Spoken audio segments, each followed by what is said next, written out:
किसी भी बच्चे के द्वारा तंबाकू प्रोडक्ट को बेचना या उनको देना दोनों ही प्रतिबंधित है। आप देख रहे हैं न्यूज 7:30 बजे। बिहार आर्थिक अध्ययन संस्थान पटना में विभिन्न स्टेक होल्डर्स के साथ कोटपा कानून के तहत नशा छोड़ो परिवार से जोड़ो एक कार्यक्रम का आयोजन किया गया, जिसमें अलग अलग स्टेक होल्डर उपस्थित हुए, जिसमें मुख्य रूप से अपराध अनुसंधान इकाई में बिहार के डीएसपी, श्रम प्रवर्तन पदाधिकारी पटना और विभिन्न सरकारी और गैर सरकारी संगठन के प्रतिनिधि उपस्थित थे। बचपन बचाओ आंदोलन से मुख्तारुल हक के साथ दीपक मिश्रा, जिनका कि बहुत बढ़िया कार्यक्रम और एक अध्ययन रहा है कोटपा कानून को लेकर के, और इनका इम्प्लीमेंटेशन के जो तौर तरीके हैं बिहार से लेकर के झारखंड तक काफ़ी चर्चा में रहे हैं। तो आइए हम देखते हैं इस कानून के तहत आगे की रणनीतियों पर कैसे चर्चा करते हैं स्टेक होल्डर। सर, ये एक सवाल आपसे है कि आपने बहुत पुराना कानून पे इम्प्लीमेंटेशन की काम शुरू किया है, कोटपा एक्ट, और एक लंबा दौर बीत गया, लगभग 10-12 साल बीत गए, लेकिन यह कानून तो बना है, लेकिन अभी तक हमको लगता है कि किसी मजबूत हाथ में नहीं गया जाकि यह इस हथियार को चलाया जा सके। तो अब इसके लिए कैसी रणनीति बनाया है कि यह हथियार चलेगा और इसका इम्प्लीमेंट ज़मीन पे दिखाई देने लगेगा। बिल्कुल सही आपने कहा कि यह कानून, जैसा मैंने पहले भी बताया, कि यह कानून 2003 में ही बनी और उसको इम्प्लीमेंट होने में ही 5 साल लग गए। 2008 के 2 अक्टूबर से इसका इम्प्लीमेंटेशन शुरू हुआ और बिल्कुल अभी इसका कोई कंक्रीट कहिए कि अगर उसका इन्फोर्समेंट जो है वो धरातल पे नहीं है। उसमें पब्लिक प्लेस में स्मोकिंग पर 200 रुपये का चालान है। अब शायद बहुत लोग जानते भी नहीं होंगे इस चीज़ को। उसी तरह से किसी भी बच्चे के द्वारा तंबाकू प्रोडक्ट को बेचना या उनको देना दोनों ही प्रतिबंधित है। लेकिन आप ज़्यादातर गांव में अगर देखेंगे, शहर में थोड़ी सी ज़रूर इन्फोर्समेंट में कुछ आई है, लेकिन जब गांव में देखेंगे तो एक परचून का दुकान में छोटा बच्चा बैठ के बेच रहा है और उसी तरह से आप देखेंगे कि बच्चे को दिया भी जा रहा है। और स्कूल के गेट के सामने, कॉलेज के गेट के सामने आपको ये तंबाकू प्रोडक्ट बिकता हुआ नज़र आएगा। यही हमको बताता है कि हमारे यहाँ इन्फोर्समेंट की कितनी ज़्यादा ज़रूरत है। कई जगह इन्फोर्समेंट का एंटी स्क्वाड ये बना हुआ है और हमको लगता है कि इसमें आज हम लोगों ने जो बिहार पुलिस के तरफ से जिनको नोडल एजेंसी बनाया गया है वो है आर्थिक अपराध यूनिट, उन्हीं को ये एक नोडल एजेंसी दिया गया। उसके तहत वो जो है वो आपको कर रहे हैं और आज उनके एक पदाधिकारी आज हमारे इस मीटिंग में भी पहुंचे थे। उन्होंने आज साफ कहा कि जहां जहां हमको इन्फोर्समेंट की ज़रूरत होगी हम थानों के माध्यम से उस पर FIR करने का भी हम लोगों ने ये कार्यक्रम शुरू करने वाले हैं। इस कानून के इम्प्लीमेंटेशन में जुवेनाइल जस्टिस एक्ट की कितनी भूमिका है? बहुत ज़्यादा, सबसे ज़्यादा अगर देखा जाए तो वो जुवेनाइल जस्टिस का ही है, क्योंकि उसके तहत कानून बहुत सख्त है। उसके तहत कोई भी अगर बच्चे के साथ ऐसा होता है तो उसको 7 साल तक की सजा है। ऐसा इतना सख्त कानून कोटपा में भी कहीं नहीं है। कोटपा में हर जगह जो है फाइन की बात की गई है और वो भी बहुत नॉमिनल फाइन है। इसका मतलब कि आप लोग जे एक्ट को भी हथियार बनाएंगे, निश्चित रूप से बनाएंगे। उम्मीद है कि हम लोग इसमें कामयाब होंगे जरूर, और सभी का सहयोग हम इसमें चाहेंगे।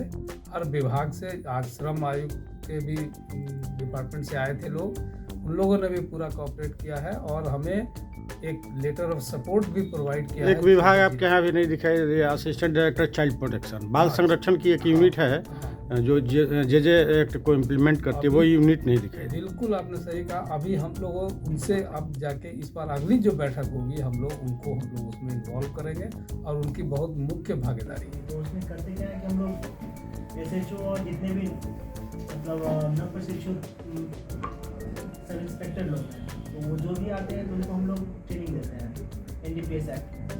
तो एक चीज़ हम लोग कर सकते हैं कि जो इसके जो मुख्य प्रोविजन है ना, उसके लिए अवेयर करेंगे ताकि मतलब वो इनकलकेट हो जाए, क्योंकि हम लोग को ज़्यादा समय नहीं लगेगा। 3 से 4 दिन का प्रोग्राम होता है, तो हम हाफ एन आवर में डिक्टेट देते हैं तो अच्छा रिजल्ट मिलेगा। और हर एक थाना में मैसेज चला, जैसे अभी तक बहुत लोगों को हम भी रोके थे, बट जेजे एक्ट के थ्रू कभी केस नहीं किए थे हम लोग। तो ये वाला प्रोविज़न जो है ना जेजे एक्ट वाला, तो हम चाहेंगे कि मतलब जो हम ट्रेनिंग दें अगली बार से इन चीज़ों को ये कर लें, अपने मटेरियल में ऐड कर लें और एक प्रॉपर सेशन हो, ताकि मतलब जब हमारे ऑफिसर ट्रेंड होकर यहाँ से जाएँ तो लॉन्च करने में सक्सेसफुल। इससे होगा क्या कि मतलब बिहार के हर एक थाना में 1 या 2 ऑफिसर ऐसे रहेंगे जो ट्रेंड रहेंगे, उनको पता है कि क्या करना है और वो FIR लॉन्च करने में हेजिटेट नहीं करेंगे। अभी हेजिटेशन है क्योंकि बहुत चीज़ें हम पढ़ नहीं पाते।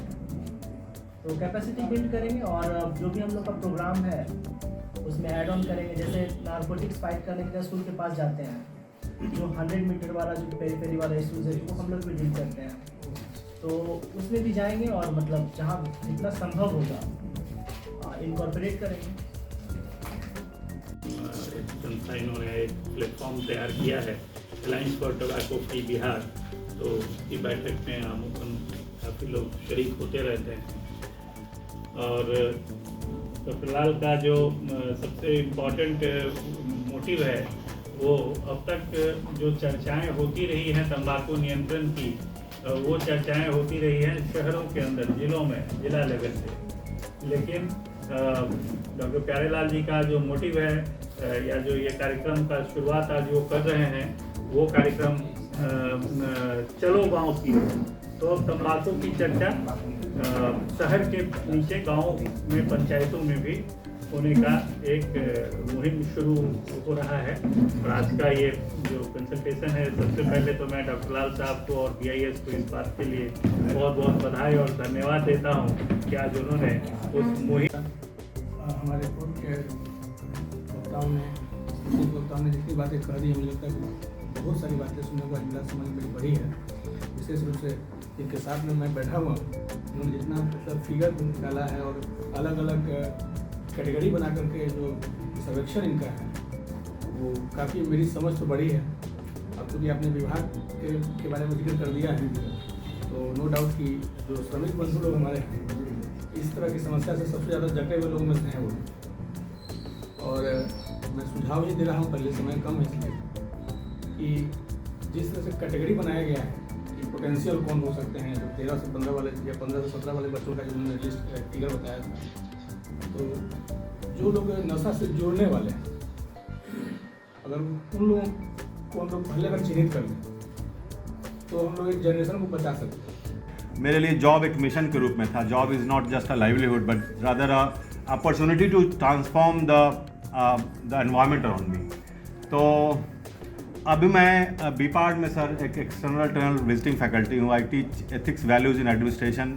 मैं ये भी मैंने इसलिए शुरू किया है क्योंकि it's given me opportunity to interact with the bureaucracy and other people, and उसमें भी जो लोग फ्री होकर के, स्पेयर होकर के आते थे। तो the good development with this is that कि बीपार्ड में अभी जो DG साहब हैं के पाठक साहब, इज़ ऑल्सो एक्साइज जो डिपार्टमेंट है जी, हाँ वो डबल है, he is also in charge of the जो लिकर बैन का जो कैंपेन चल रहा है उसके वो सर्वा हैं।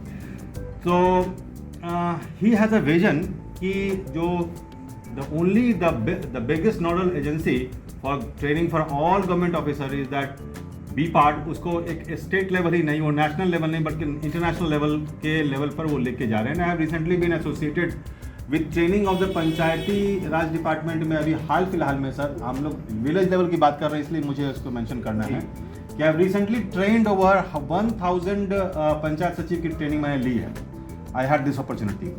तो वहाँ पर जो मैंने सब्जेक्ट्स देखा, तो उसमें कहीं पर जो इतना इम्पॉर्टेंट जो कंसल्टेशन हम लोग कर रहे हैं, उसका किसी भी सब्जेक्ट में कोई स्कोप नहीं था। It was technical. जिस तरीके से हम लोग यहाँ के नियंत्रण और उन्मूलन की बात कर रहे हैं, वो मार्केटिंग की बात करते रहते हैं, किसका कैसे विस्तार होगा और इसके फ़ायदे कैसे मिलेंगे। तो ये उन लोग को समझ में आ गया कि जो लोग 30 साल के, 40 साल के, 50 साल के जो लोग इस्तेमाल कर रहे हैं, वो अब ज़्यादा से ज़्यादा हमारे कंज्यूमर 10 साल रहेंगे, 15 साल रहेंगे। उन लोगों ने सोचा कि बड़ी संख्या है, ये 0 से लेकर के 18 साल, अब उसमें 6 साल से आप अगर जोड़ लें तो ये बने एक बड़ी संख्या है, और जो लोग मर रहे हैं उसका रिप्लेस भी और बड़ी मार्केटिंग किया जा सकता है, तो उन्होंने बच्चे को फोकस किया। ट्यूबरकुलोसिस का भी यदि कोई नोटिफाई नहीं करते हैं डॉक्टर, या तो उनके विरुद्ध में आईपीसी की धारा जो है तो 269 एंड 270 के तहत कार्रवाई हो सकती है, और ये है उसमें। लेकिन मैं नहीं जानता, मुझे जानकारी नहीं है, मतलब कि 2-3 साल में तो नहीं हुआ है किसी को, बिहार में कभी किसी ने एक्ट नहीं किया। इधर मुझे लगा कि मैं पीएमसीएच के किसी वरीय डॉक्टर के अगेंस्ट में मैं कर ही देता हूँ। या जो उस लेवल के लोग हैं जिनको कुछ भी साधन नहीं है, उनके लिए हम कैसे एक्सपेक्ट करें कि वो छोड़ देंगे। तो ये बहुत इंपॉर्टेंट है कि जो सर ने कहा कि गांव में जा करके जो हम आइडेंटिफाई करें कि वैसे बच्चे या वैसे लोग, चाहे वो फीमेल हो मेल हो जो भी हो, उनको हम लोग आइडेंटिफाई करके उनके साथ एक काउंसलिंग सेशन या अवेयरनेस प्रोग्राम रखें कि क्यों जरूरी है, क्या ऐसा प्रॉब्लम हुआ या कौन सा ऐसा थॉट आया, या क्या तुम्हें मजबूरी थी जो तुमने खैनी शुरुआत की, किसने दिया, कहाँ से तुम्हारा ये सोच।